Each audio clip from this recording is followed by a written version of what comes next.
個咧就係嗰個炒栗子同埋煨番薯嗰架車，咁佢係用嗰個打氣入去我見頭先。咁而家呢啲車好少見㗎啦，香港。咁煨番薯呢邊咧，佢係用炭嘅喎，炭爐嘅喎，有啲鵪鶉蛋啊咁樣咯。呢度揭開就係有火嘅呢度。咁啊車係鐵整嘅，咁有個磅啦，有個磅可以磅幾多重量嗰啲咯。呢度啊係一種非常好嘅裝置。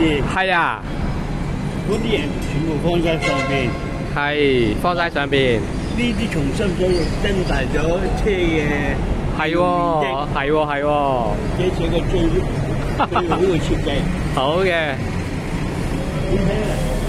將呢個嘢放咗喺上邊，係咪點會？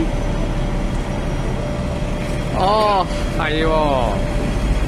咁佢已經煨好咗㗎啦。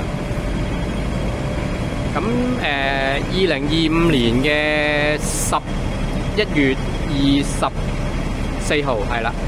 咁啊咩價錢咧？就係咁樣啦。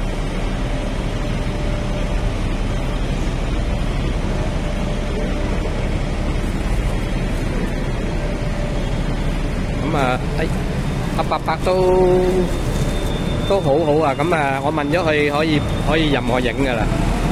咁有啲鹽啦，同埋有啲黑色嗰啲，我唔知咩嚟。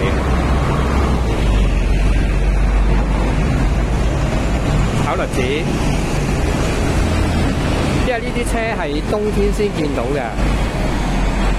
咁有啲架撐啦，咁樣。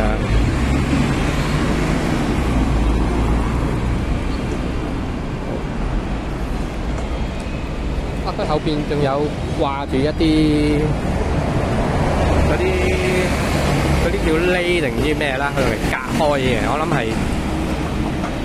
譬如你炒完栗子，佢咪有啲嗰啲黑色嗰啲咧，嗰啲唔知係沙定石咧，咁佢要隔開啲噶嘛，咁可能用呢個啦。咁啊，呢啲手推車都好常見嘅啦。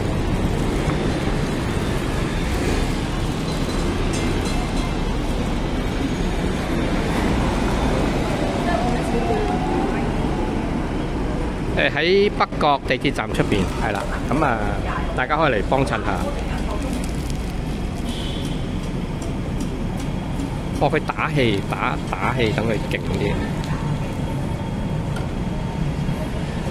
呢個係咩嚟㗎？要咁樣撳佢，等啲火猛啲係咪啊？係啊。哦，唔該晒，唔該晒。